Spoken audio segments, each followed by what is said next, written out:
story.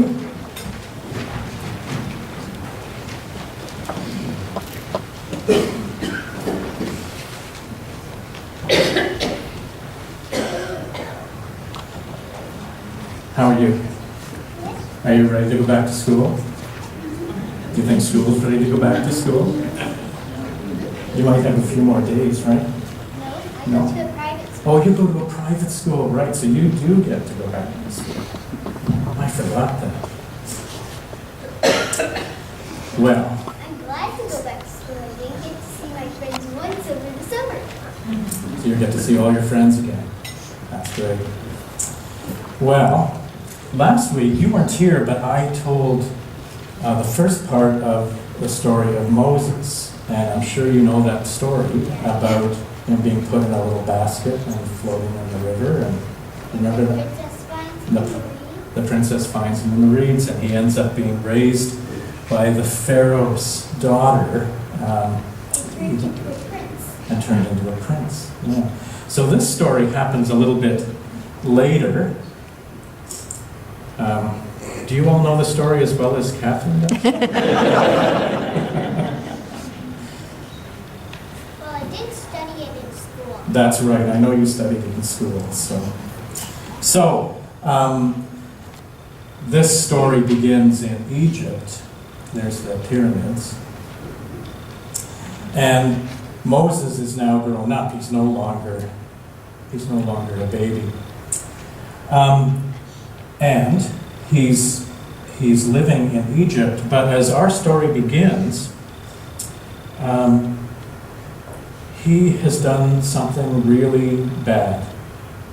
Killed one of the soldiers. Yes, he killed someone, and as a result, he had to flee. He had to run away, and so he left Egypt and he ran all the way across the Nile and back to the land where his people before him, Joseph's people, originally were in Canaan.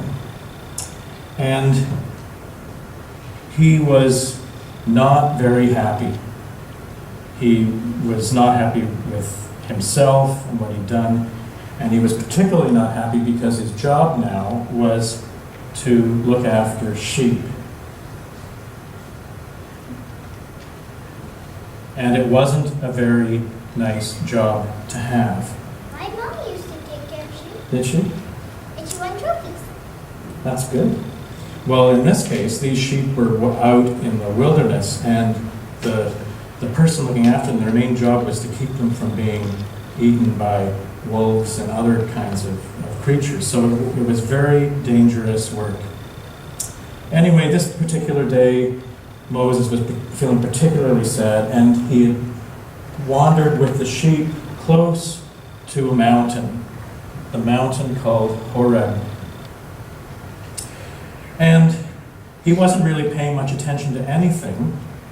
He didn't notice that at the base of that mountain there was a shrub, a small tree.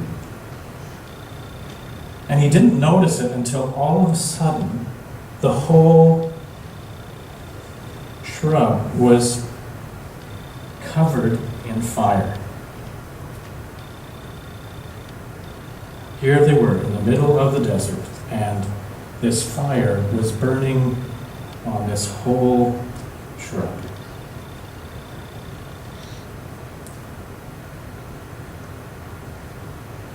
And Moses kind of came close. He turned and he looked at it, and what he noticed was there was fire, but the bush itself wasn't actually burning.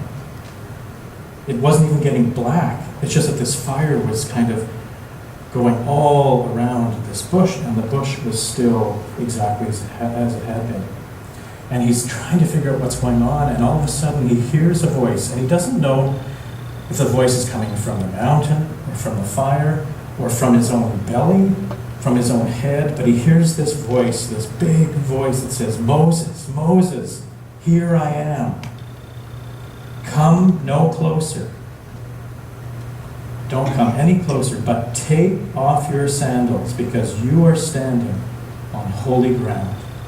And so Moses immediately took off his sandals and stood hot sand in front of this fire in his bare feet. And this voice said, I am your God, the God of your people. Well, when Moses heard that, he turned and he hid his face. He was so afraid. He felt so bad about everything that he'd done, and here was this voice of God talking to him. But the voice said, Moses, don't be afraid. I have seen the suffering of the people of Egypt, of your people, and I want to send you there to free them and to bring them back to this place where they will be free.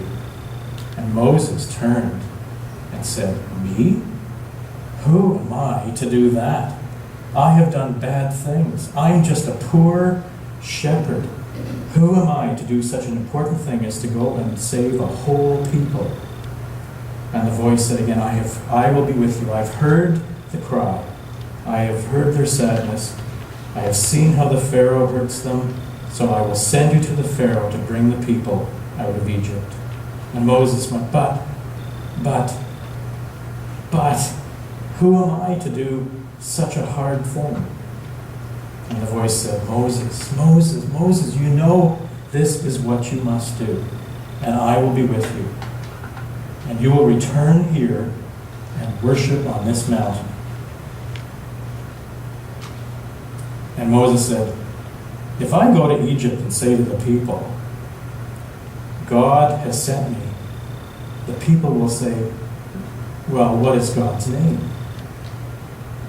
And this voice said one more time, I am who I am. Tell the people, I am has sent you. And Moses said, oh my, I will go. I wonder how Moses felt when he took off his shoes. Hot? You ever walked on the beach in bare feet? I like it. Do you like it? I like rolling in hot sand. I wonder why God chose Moses, of all people, to do such a big job.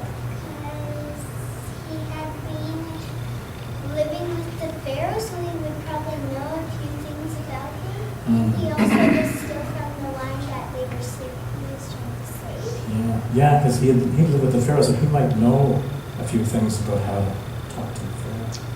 I wonder how you would feel if you were Moses being asked to do such a big job.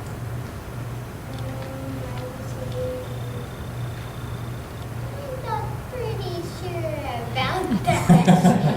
Yeah, I'm not sure about it either. Well, that's our story.